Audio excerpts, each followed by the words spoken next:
Et pour l'instant, on retourne à Munich, au Radio Days, où j'y ai rencontré Charles-Emmanuel Bon, le secrétaire général de Radio France. Des ondes Vocast. Charles-Emmanuel Bon, bonjour.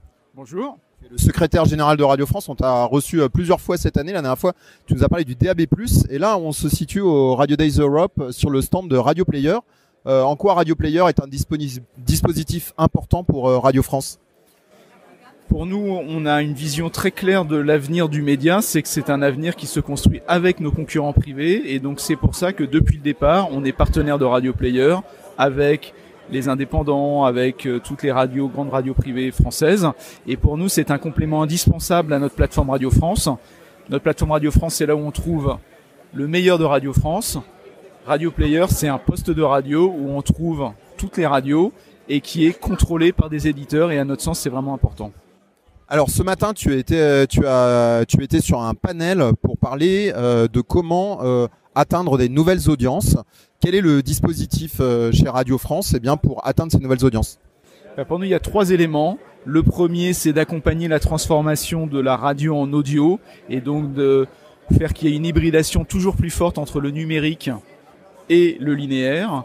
Le deuxième, c'est de réussir à toucher de nouvelles audiences et de débrider notre créativité. Et pour ça, on a créé ce qu'on a appelé le bureau des idées, qui est notre capacité, pour démultiplier notre capacité à toucher de nouvelles audiences là où elles sont, c'est-à-dire principalement sur les réseaux sociaux.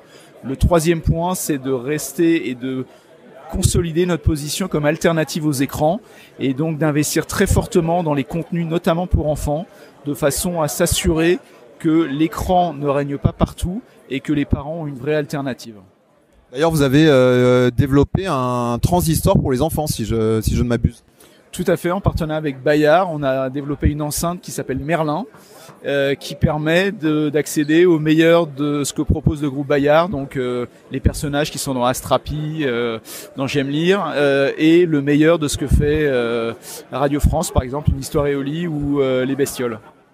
Alors une dernière question, cette fois-ci sur une des stations de Radio France, il s'agit de France Bleu, on en a beaucoup parlé ces derniers mois avec ce projet de renommer France Bleu en ICI et France 3 aussi. On a eu l'impression ces dernières semaines qu'il y avait un peu des tergiversations. Est-ce que France 3 va quand même garder le nom France 3 ? Qu'en est-il ? Est-ce que vraiment les deux, la chaîne de télé et la chaîne de radio, vont fusionner sous une marque unique et abandonner leur nom historique ? Il ne t'aura pas échappé, je travaille chez Radio France, donc enfin moi je peux parler pour France Bleu, je laisserai mes camarades de France Télévisions commenter pour leur propre chaîne. Très clairement, on a écrit dans notre projet d'entreprise que à la rentrée, nous allons avoir une marque commune, dans le sens, elle va être commune avec, ici est déjà présent sur France 3, puisque les rendez-vous d'information s'appellent déjà ici.